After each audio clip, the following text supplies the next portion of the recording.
wasn't necessarily the brilliant person who came up with the idea. It was Chris Cooney. Now you are, though. Take credit. Yeah, now I am, right. Because I actually fought it for a couple of years. I said, why don't we just put the money into equipment? Because if the incentive doesn't work, we can put the equipment on trucks and ship it anywhere in the world. And finally, I got a call from New York and said, go out and get the plans drawn up because we're going to move forward on this. And I said, your decision. And we built it, we marketed it, we got the word out, we went to California, let people know. And what we found out was until someone takes a chance, they take the risk of going into an area to shoot, like all of a sudden Marvel's here, you can hear people at the studios going, oh, now I get it. We're getting a lot of calls from people who were not returning our calls before. We built that stage. It actually sat pretty idle for almost 2 years. And we were able to recruit Journey to Mysterious Island that came in here earlier in the year. They were attracted by the tank that we built in the large stage. And they decided to augment that with a tank that was 20 feet high and 80 feet round and held 750,000 gallons of water, building that on that same stage where our water tank was. And then when push came to shove, they cut the scenes that would have used our water tank. So it attracted them here, the large stage attracted them here, and they ended up doing this incredible special effects tank. So that really put us on the map in LA. They've got the crew, they've got the infrastructure, they've got the stages, they can handle it there. They do a great job with it.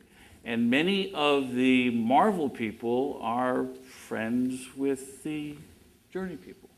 The Marvel people are friends with the New Line people. They called them for references. They said, well, and also they said, what did you really pay there for that?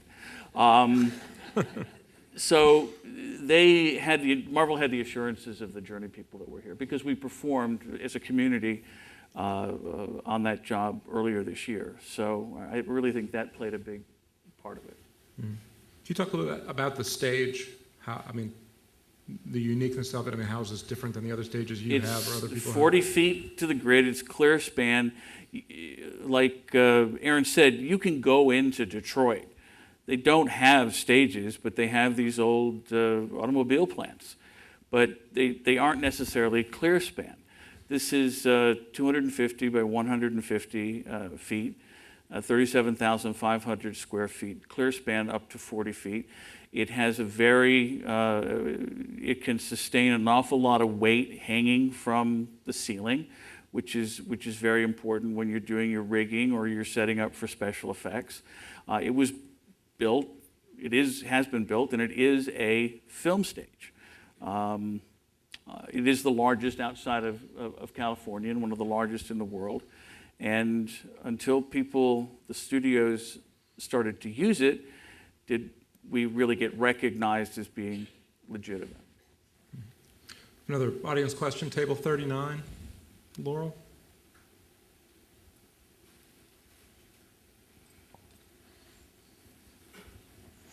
Good morning. I had a question for Greg, and I was wondering if he was planning on staying in the area and if he had any projects coming up, or what were his future plans, if he could speak of them. That's a really, really interesting question. I don't know what the heck I'm doing. Here's what I can tell you, though. I'm not going to pass the picture around because that's wrong. But my son, who lives in Los Angeles with his wife, I just had a grandchild 10 days ago. So the Wilmington film industry is very, very important to me, but not quite as important as another thing right now. However, what I can also say about that is I love Wilmington. Wilmington is a home to me. I've been here for 15 years. It's been for me. And all the things we're talking about people having to leave home, I had to come to Wilmington before I actually got to see my family every night because I was completely on the road, you know.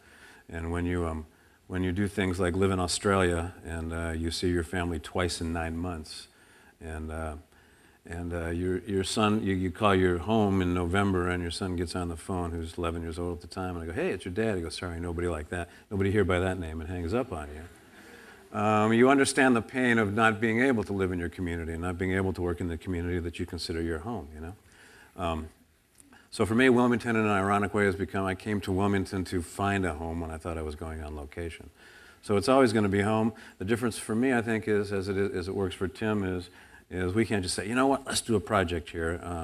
You got to go back to Los Angeles to be able to bring a project here, or you got to get a calls from Los Angeles to be able to take the project wherever you're going to. So for me, it's you know, go back home and figure out what the heck we're going to do and what kind of job I'm going to get and where I go. I would love to bring something back here because it's a great community. And I think also too, in all these talks here, the thing that the business community should understand a little bit is goods and services are a huge part of what our business is. So it's not just a matter of the people you're employing.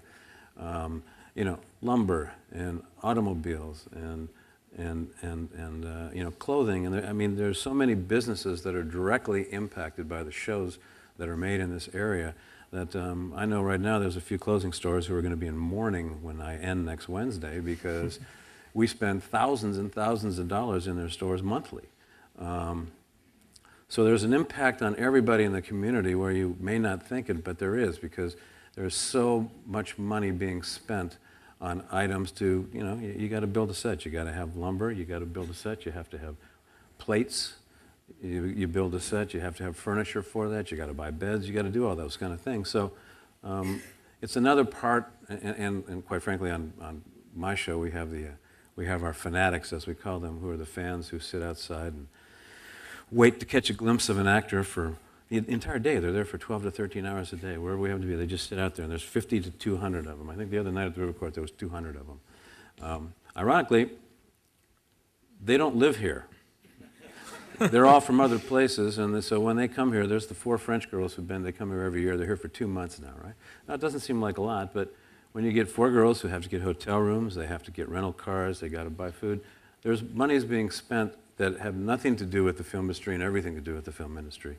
I think that impact everybody in the entire town, so that's good stuff. For me, you know, as soon as the water gets warm again, I'll be back here for sure. Yeah. So. Getting a lot of questions for Tim about, you know, given your role, what ideas with North Carolina's incentive package would you like to see implemented that could potentially push us ahead of Georgia and other states? Sorry, Aaron. As earlier mentioned, I am honored enough to be on the Governor's Film Council, and I think my role on that council is I refer to myself as the Jesse Ventura of the Film Council.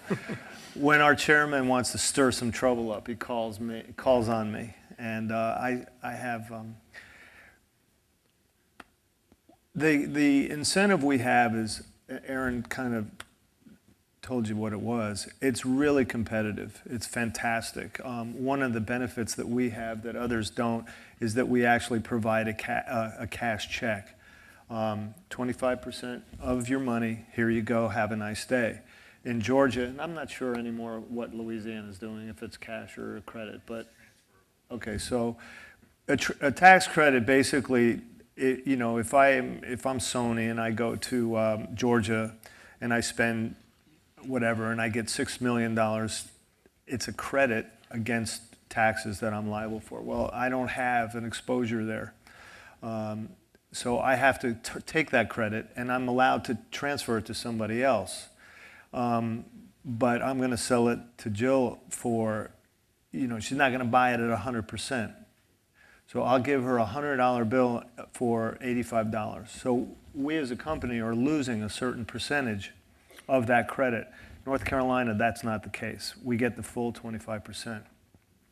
Where Georgia beats us, and when I say beats us, there are certain projects. There's a cap that we have. There's a $20 million cap on a project here in North Carolina. There's an individual salary cap where if an individual makes more than $1 million, anything above that $1 million is not qualifiable here in North Carolina. So I like to use Ocean's 11 as an example. They have, I don't know how many superstars on that cast, but let's say 11. And let's say the average income for those 11 people are $5 million, okay?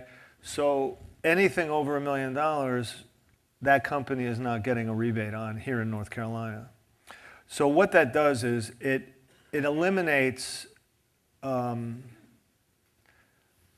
advantage for a company that are doing those types of movies that have the higher salaried performers and directors or producers. Anybody making any type of movie that is paying people over $1 million are going to look at Georgia because they will get money for that person before you do anything. And I think that has been and will continue to be the last piece in our puzzle.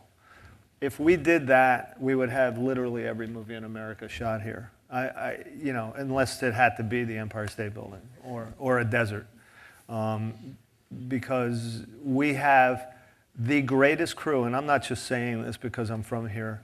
I've worked in many, many different states in America and even in Europe.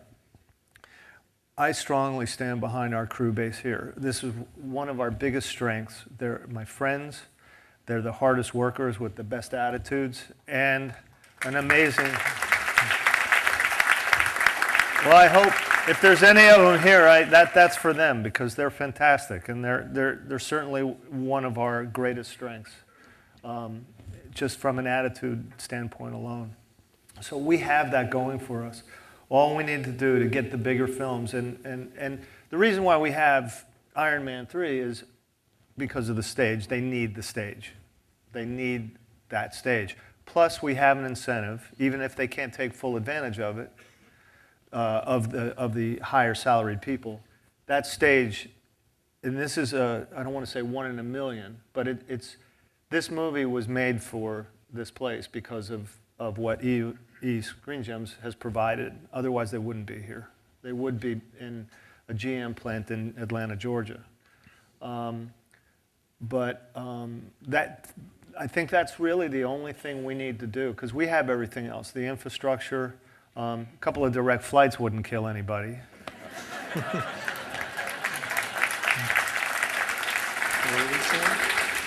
So is there an effort underway? Is that realistic, that cap on Well, we're in a stars? climate of let's just be quiet and keep what we have for the moment. Mm-hmm. Times are tough.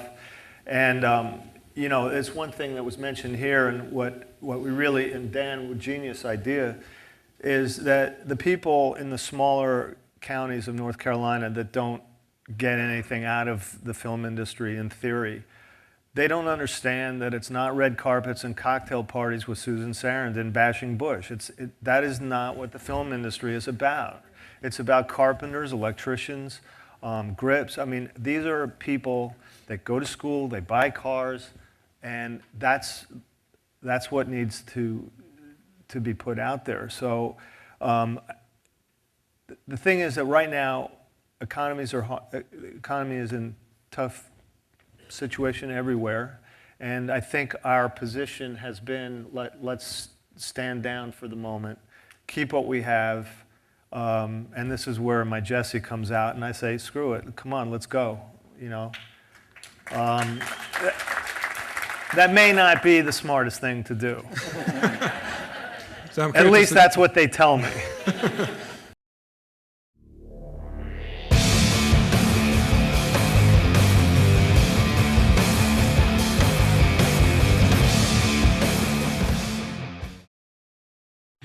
Got memories? Get DVDs.